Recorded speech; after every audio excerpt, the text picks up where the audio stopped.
ఆంధ్రప్రదేశ్ రాష్ట్ర ప్రజలకు మరియు చిలకలూరిపేట నియోజకవర్గ ప్రజలకు నూతన సంవత్సర మరియు సంక్రాంతి శుభాకాంక్షలు. ఇట్లు మండలనేని చరణ్ తేజ, జనసేన పార్టీ చిలకలూరిపేట నియోజకవర్గం యువ నాయకులు. మిర్జాపురంలో కోడి పందాలు మాత్రమే కాదు, ఆ తర్వాత మరో ఘట్టం ఉంది. ఆ ఘట్టాని కోసం ఏర్పాటు మనం చూడొచ్చు, ఎంత పెద్ద స్థాయిలో చేశారు. అదే పేకాట ఆడే చూస్తే దానికోసం ప్రత్యేకమైన స్టేడియాన్ని ఏర్పాటు చేశారు. ఒక పెద్ద స్థాయిలో ఈ మొత్తాన్ని కూడా ఎక్కడ కనబడకుండా, ఎవరు లోపలికి ఎంటర్ కాకుండా ఏర్పాటు చేశారు. కార్పెట్ వేశారు ఇక్కడంతా కూడా కార్పెట్ వేసి ఈ విజువల్స్ని తీసుకునే ప్రయత్నం చేయొచ్చు. ఇక్కడంతా కూడా పూర్తి స్థాయిలో కార్పెట్ వేశారు. ఇక పేకాట జరగబోయే క్యాసినో కావచ్చు, పేకాట జరగబోయే వీటన్నిటిలో ఇక్కడ కానీ మనం కానీ చూసుకుంటే ఒక ప్రత్యేకమైన స్టేజీ ఏర్పాటు చేశారు. ఈ స్టేజీని ఇక్కడంతా కూడా పేకాట జరగబోతుంది. లోపల బయట ఇతర కార్యక్రమాలు, గుండాట అటువంటివన్నీ కూడా ఇక్కడ ఏర్పాటు చేశారు. కొంత విఐపీలకు మాత్రమే దీని లోపల అలో. దానికోసంగా పూర్తిగా కూడా ఇక్కడ అంతా కూడా ఎక్కడికక్కడ ఈ షామియానాన్ని కట్టారు. ప్రత్యేకమైన వాటర్ ప్రూఫ్ షామియానాలను ఏర్పాటు చేశారు. లైట్స్ని ఇక్కడ అంతా కూడా ఏర్పాటు చేసిన పరిస్థితి, ఫ్లడ్ లైట్లని వీటన్నిటిని కూడా ఇక్కడ క్లియర్గా పెట్టే ప్రయత్నం అయితే చేశారు.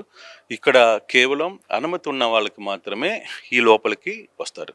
కొందరు మాత్రమే వస్తారు, అందరూ దీంట్లోకి వచ్చే ప్రయత్నం చేయలేరు. కొంతమంది బిగ్ షాట్లు మాత్రమే ఈ ప్రాంతానికి వస్తారు. ఇక్కడ కోడి పందాలకి, ఇందాక మనం చూసిన కోడి పందాలకి ఎక్కడ కావాలంటే అక్కడ చేస్తారు. బట్ ఇక్కడ మాత్రం పూర్తిగా కూడా ఈ కోడి పందాలకు సంబంధించిన ఆహారాలు కాకుండా పేకాట కోసం వచ్చే వాళ్ళందరికీ కోసమే ఇక్కడ ఏర్పాట్లకి సిద్ధమయ్యాయి. వీళ్ళందరికీ కూడా ఈ షెడ్డులో, అంటే ఈ వాటర్ ప్రూఫ్ షెడ్డులో వర్షం వచ్చినా కూడా ఇబ్బంది కాకుండా ఈ వాటర్ ప్రూఫ్ షెడ్ని వేసిన ప్రయత్నం అయితే చేశారు. మరోవైపు ఇక్కడ ఏసీలను కూడా ఏర్పాటు చేస్తున్నారు.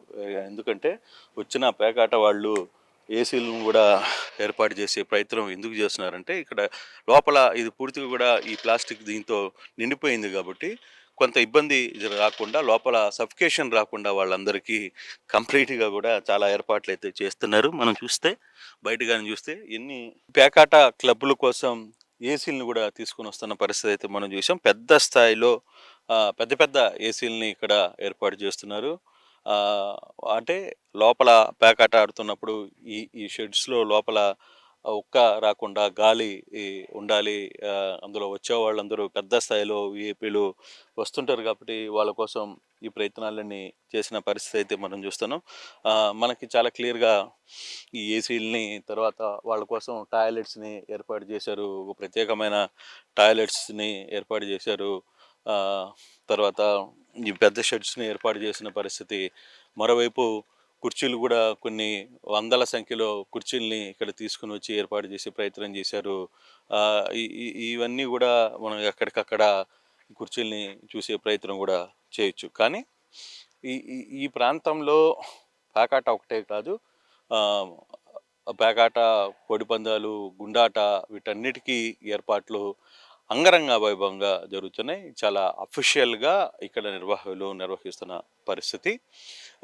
ఏదేమైనా ఈ 3 రోజుల్లో ఈ ప్రాంతంలో జరుగుతున్న ఈ కోడి పందాలు, సంక్రాంతి సంబరాలు, సంక్రాంతికి సంబంధించిన అన్ని రకాల వ్యవహారాలు పెద్ద స్థాయిలో జరగబోతున్నాయి. వేలాది మంది ఈ ప్రాంతానికి చేరుకోబోతున్నారు. ఆ దిశగా మరోవైపు వీళ్ళకి ఇక్కడ గిఫ్ట్లు కూడా ఇవ్వబోతున్నారు. గెలుపొందిన వాళ్ళకి కారు, తర్వాత బైక్స్, స్కూటీసు, ఇట్లా వీటందరినీ కూడా నిర్వాహకులు గెలిచిన వాళ్ళకి ఇచ్చే ప్రయత్నం అయితే చేస్తున్నారు.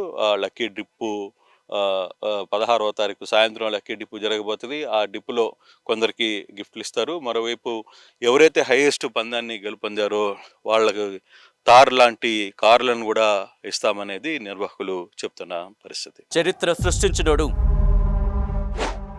ఇప్పుడు ఆ చరిత్రని తిరగరాయబోతున్నాడు. అబద్ధాల గోడల్ని బద్దలు కొట్టి నిజాలను రాగా మీ ముందుంచబోతున్నాడు. నిజమైన వార్తల కోసం వెంటనే డౌన్లోడ్ చేసుకోండి రా యాప్ని.